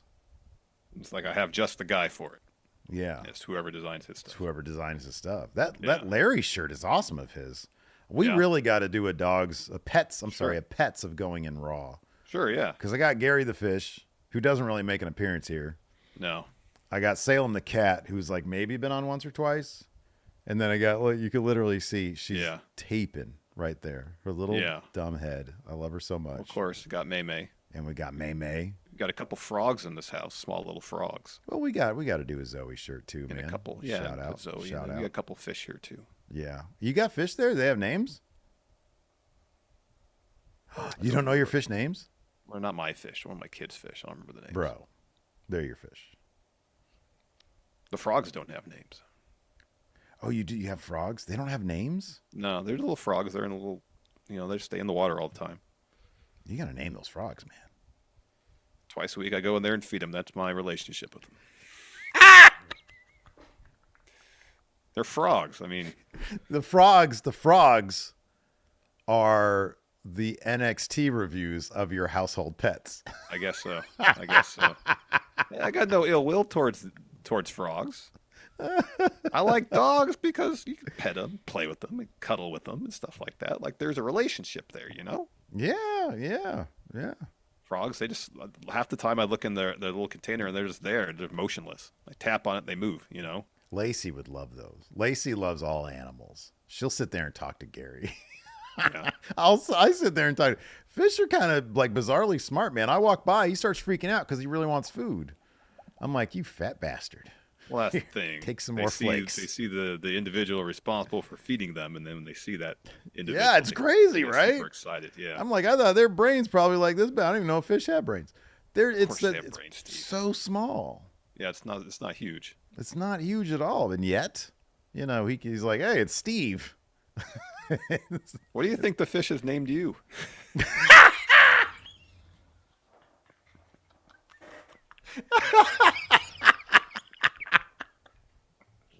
I don't know what kind of hearing he's gotten there. If he can hear Lacey say, "Hey, Steve," I don't know. She calls me Steven. But the fish, the fish could hear. Yeah, it doesn't know English, doesn't it? No, that's all it's ever heard. Of course, he knows English. No, if he knows a language, no, it doesn't. Don't speak fish, man. Well, he doesn't have like vocal cords, so he can't say anything. Not. But in his mind, what do you think the fish thinks your name? What is the fish named to you? God, probably. Whatever the fish equivalent to God is. Fish equivalent. Because I come from heaven on high, and I dump a bunch of fish flakes in there for him to eat. Well, but that what's another question? Fish have any belief in the Almighty? Yeah, and it looks like me. Fat John Cena, sun damaged John Cena. Yeah, man. Yeah, I am the almighty to him. He sees me coming around the corner, he hears doom, doom, doom, doom. Doom. Boom, boom. Hey, Steve! Praise Steve is here. All right, let's answer some questions. Great idea. We're gonna get. There's this episode's off the. It's so. Hey man, I think it's been redeemed by the what is the fish named Steve talk. Okay? I agree, and I want to see a lot of comments on that. Yeah. What do you think the fish is named Steve? This episode. We have to write up a notes apology for this episode, man. Why? Dear Leo Rush, sorry I said that you got older. Sorry I said you went from 22 to 29. Everybody, is just a fact of life, man. Dear Ricochet, sorry you said you were gassed last week. You didn't say that. I said that. 2 weeks Yeah, I know. I'm writing it for you. This is going to go on the Going in Raw account. Oh, man. That was too much. Dear NXT, where to begin? Hey, man, when they move to the CW, it's a fresh start. And if they start putting on awesome content and they get out of the Performance Center on a regular basis and things are happening and people are excited about it, I don't see any reason why we can't do full-on recaps of it. And the numbers are good for the show. If it does numbers for us, boy, our numbers are looking good for this one. We're just under 500 right now. We're over 200 likes. We're at 219 likes. Of course, we've been going for almost an hour and 40 minutes. That helps too. I'm so blown up. Let's answer these questions, man. I'm so hungry. Blown up. My spirit animal's a Dorito says, if you're going to make a homemade craft for a wrestler like CM Punk's bracelet, what would you make? Craft. I'd make one of those, what do they call the things? Oh, yeah. Yeah, I know what you're talking about. Where you do it at times, you open up the flap and there's... It's like for the audio crowd, it's like a piece of paper you fold all crazy and then you make like little decisions on the inside or whatever. Yeah. And then you do... the official names of those are. Neither do I. When I was a kid, I was in Cub Scouts and we used to make like wallets and stuff. So I'd try to remember how to make a wallet. You know what I would make? Because I used to be able to make those. Well, I mean, you could do some artwork for somebody. That'll take a lot of time. I'm gonna do one of these little paper guns. I could do a paper gun, and it click clacks. It click clacks. Watch, I'm gonna make it real quick. I used to make these and sell them in elementary school. Wow. This is cool as fuck. Watch. What a racket you had. So, look, you take one 8x10 piece of paper, you fold it up. What was your profit margin on those? Were you price gouging the students? God, I wish I was. I don't have the soul for that, though, man. I'm too, altruistic. Here we go. We got this part right here, right? I see that. This is the, what is this part of the gun called? This part? Chamber? The gun? The chamber. The chamber. Well, it's the individual There's part. There's the handle. I know that. That's what I'm about to make now. So this requires 2 pieces of paper. It does, yeah. But I could do it quick. You can cock the gun. That's what you're saying. The click. Yeah. But I think it's a chamber. All right. So I got another one of these, right? All right. Let's do it. There's more questions. Go ahead. Start asking a question. Okay. Come on. Jerry here says, with Mox getting the number 1 contender match with Darby, what are the chances Mox is the one to face and beat Bryan? Oh, 1,000%. Mox is going to face Bryan. Bryan's going on his little retirement tour. Yeah. But will Mox beat him? No. Steve says no. I don't think so. You think Mox is going to beat Bryan? That's going to be it for him? Probably the best chance of anybody, at least the current contenders. Yeah. Christian, Darby, and Mox. Mox has the best chance of beating Bryan of the 3. All right, check this shit out. Let's see it. Look at this. So here's the gun, right? And then you do this. Cock it, yeah. Pretty cool, huh? Yeah, clack, effective. You can't do that these days. You can't do this in school these days. But back in the 80s... Back in the 80s, because I grew up, my school was like on base, right? Military. My dad was military. They would bring in like AK-47s. They would come in with these like assault rifles and show them off. They were doing it obviously safely, but it was like so propaganda, so much propaganda. Yeah. Yep. Creamy Beef Tips here says, other than Trick Williams, who should dethrone Ethan Page for the NXT title? Javon Evans. Oh, boy, that's a good one. He's great.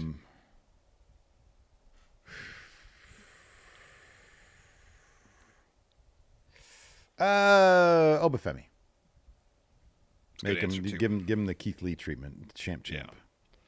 Masto Jira here says, what would you rate the Fox era of SmackDown pre and post Triple H creative? Pre Triple H creative. I mean, we were having things like Roman Reigns and dog food. 2016 SmackDown wasn't too bad. That's true. After the draft, and maybe early 2017, but otherwise, yeah, it wasn't great. Well, back then it was on USA. I'm sorry, is the question SmackDown on you're right, Fox? Fox. Sorry, yeah. Okay, so 2019, so 5 years ago. 2019, like before Vince was gone, the only good thing they did was when Vince was gone and Triple H took over for that one episode of NXT on SmackDown. Yeah.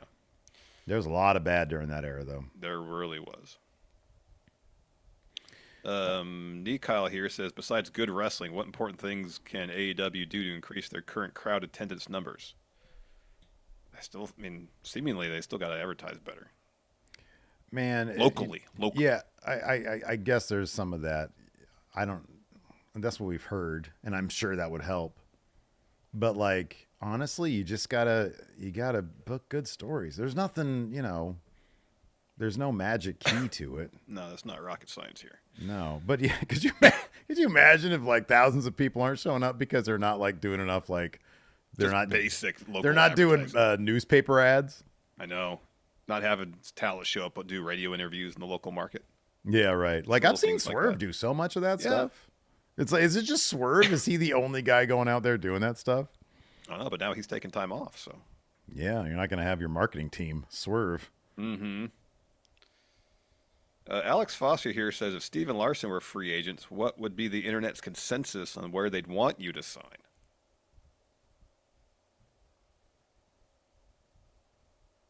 Well, where are we coming from? Here. Going in Raw. Yeah. We're free agents from our own show. Okay. We couldn't agree to terms with ourselves on new contracts. Bill Friendo? You like trying to, gouge us? Yeah. I mean, I guess it would be, well, evidently, according to Heather, it can't be Wrestle Talk. They can't afford us now. I don't know. Dang. See, like, it had to be someplace either. It would have to be someplace that we could work remotely. Like, I don't want to relocate out of Northern California. Okay. I mean, I'd be down to go to England, join Cultaholic. I know, but I wouldn't be able to do that. Heather, has Cultaholic said they're in dire straits? Because I want to go to a place where they're like thriving, Yeah. Pay me the big pounds, pound sterling, Yeah. So yeah, I don't know. Where would people want to see us go? Let us know in the comments below. Nate Cruz just asked, how are you guys doing this week? Doing all right. I'm doing good. I'll be honest. It's been a fun show coming up on the 2-hour mark here soon. Excited about that. Yeah. Let's see here. John and Alistair voice. Which wrestlers' finishers' physics have you guys most confused? I think they all kind of make sense. Is there anybody's finisher who kind of defies physics? Oh man. I want to say Zoe Stark had a move or two that I was like, whoa, how'd she do that? Maybe it wasn't her. I know there's been a couple people or some that was like, oh my God, how did she just do that? That was crazy. But off the top of my head, I can't remember right now. George Calloway here says, if AEW had a mixed match challenge type thing, which oddball pairings would you like to see? Oh, wow. I wish they would bring that back. I really loved it. Same. Oddball pairings. How about...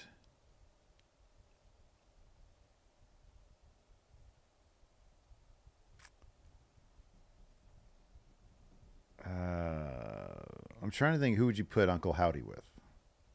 No, this is for AEW. Oh, AEW has their mixed match challenge. I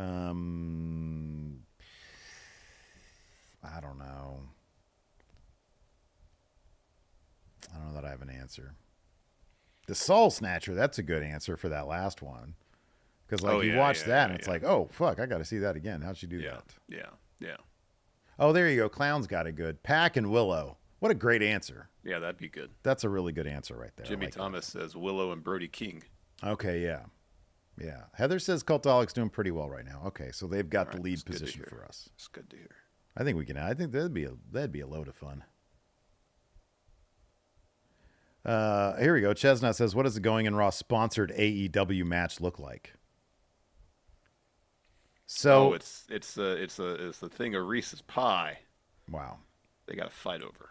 We need like a Going in Raw, like the Texas Deathmatch title. Any sponsorship would come with Going in Raw title. Yeah. So that would have to be there too. Yeah. And then you add. Of course, we don't want to have Jeff Jarrett win it then. And Jeff Jarrett would win it, but he would defend it also. Yes. Yeah. And there would be, so it would be Jeff Jarrett versus Eddie Kingston over Reese's Pie. Mm-hmm. Whoever eats more of it wins. It's like a scramble. Well, I think there's got to be a wrestling aspect of it. You put, stroke, Jeff Jarrett starts gobbling up the Reese's Pie. Oh, gotcha. You know. So is it whoever eats most of it or most of it by a percentage? Or all of it or by the most of it? Yeah. Heather just said we don't have overhead.